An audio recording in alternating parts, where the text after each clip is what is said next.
affermir dans son règne. Bien-aimé, tu peux être un roi et tu as des terres, mais pour que ton règne soit affermi, pour que tu aies de l'impact dans ton domaine, tu dois avoir une spiritualité à laquelle tu es attaché. Amen, amen. C'est ainsi que pour ces termes, on n'a pas seulement parlé, on n'a pas seulement dit les termes, mais on a aussi ajouté les hôtels.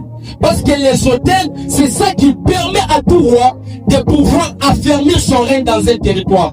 Tu peux être là, tu cherches un territoire, mais si tu n'as pas des hôtels, mais si tu n'as pas une spiritualité, premièrement, tu ne seras pas protégé, et deuxièmement, tu ne seras pas affermi dans ton règne. C'est pourquoi toutes les personnes qui règnent dans un domaine, ce sont des gens qui sont d'abord soutenus par une spiritualité. Parce que la royauté, c'est quelque chose qui est soutenu d'abord par les hôtels ou bien la spiritualité. Vous savez, dans la vie, il y a plusieurs choses qui permettent à un homme de pouvoir évoluer, de pouvoir aller très loin. Mais pour moi, j'ai toujours dit ceci. Généralement, il y a deux choses qui permettent à un homme de pouvoir aller loin dans la vie et de réussir dans ce qu'il fait. La première des choses, c'est la spiritualité à laquelle il appartient. Et la deuxième des choses, c'est la compréhension de cette spiritualité.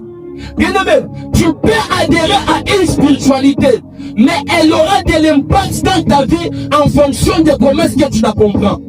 Amen, amen. C'est pourquoi nous voyons, il y a des chrétiens, ils sont des chrétiens.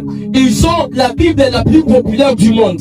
Ils ont un Jésus qui est un homme, qui a un impact, qui a traversé beaucoup de générations. Ils ont un Dieu qui a créé les cieux et la terre. Mais ce sont les chrétiens qui souffrent, ce sont les chrétiens qui manquent à manger, ce sont les chrétiens qui ne sont pas influents dans ce qu'ils font. Les problèmes, ce n'est pas d'abord Dieu. Les problèmes, ce n'est pas qu'ils sont d'abord chrétiens. Mais les problèmes, c'est la compréhension de leur spiritualité. Mais les problèmes, c'est la manière dont ils comprennent ce qu'ils ont cru. Amen, amen. Parce que vous devez savoir ceci, dans le règne de l'esprit, la compréhension est ce qui fait à ce qu'un esprit puisse descendre et commencer à agir dans ta vie. Tu peux être en contact avec une spiritualité, mais si tu ne la comprends pas, mais si tu ne la maîtrises pas, laisse-moi te dire qu'elle n'aura pas d'impact dans ta vie. Donc lorsqu'on parle des hôtels, ici on voit une spiritualité qui est en train d'affermir l'autorité ou bien le règne d'un roi sur cette terre. Et après, il y a les rois. Mais je préfère employer les termes royauté. Les termes royauté. Lorsque nous parlons de la royauté, selon ma définition et dans le contexte dans lequel nous parlons, la royauté c'est une dimension spirituelle. Lorsque quelqu'un l'atteint, il commence à régner, il commence à réussir, il commence à progresser. Donc la royauté, c'est une position de domination. La royauté, c'est une position d'influence. La royauté, c'est une position d'autorité. Et pour moi, cette position, elle n'est pas d'abord physique, mais c'est une position qui est d'abord spirituelle.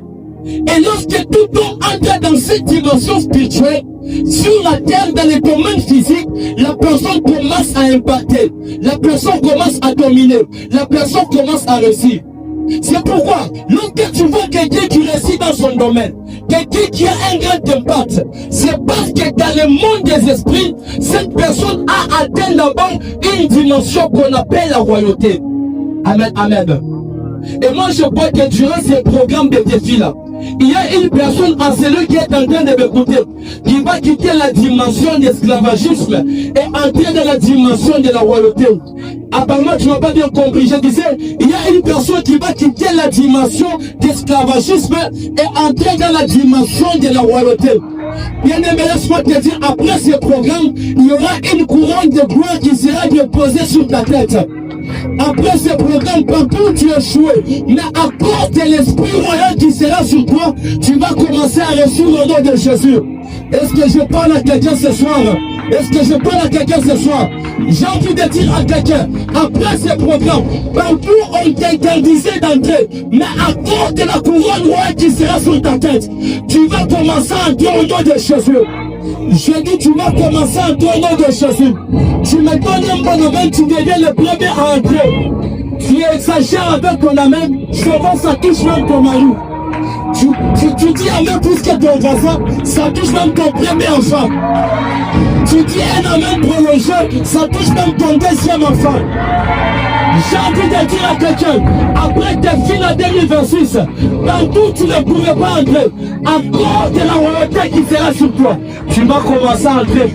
Je suis en train de voir en sérieux une maman en train de garer sa voiture après tes filles. Apparemment, il n'y a pas d'amant de foi en sérieux. Je disais, je vois en sérieux un jeune avoir du travail après tes filles. Parce que tu as ce programme de tes filles là, tu es en train de disposer, de libérer un esprit royal qui va mettre les gens en position d'influence. Et c'est quelqu'un me comprend.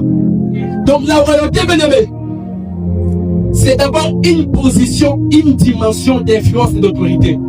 C'est-à-dire, lorsque tu vois quelqu'un qui est en train de régler, lorsque tu vois quelqu'un qui est en position d'influence, il ne faut pas d'abord regarder sur le plan physique. Non, il est chef de telle entreprise. Non, il est gouverneur.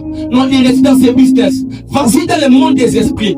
Lorsque tu entres dans le monde des esprits, tu comprendrais que son esprit a déjà atteint, est dans une dimension. Son esprit est dans une chambre. Cette chambre s'appelle la royauté. C'est parce que son esprit est dans cette dimension que dans le monde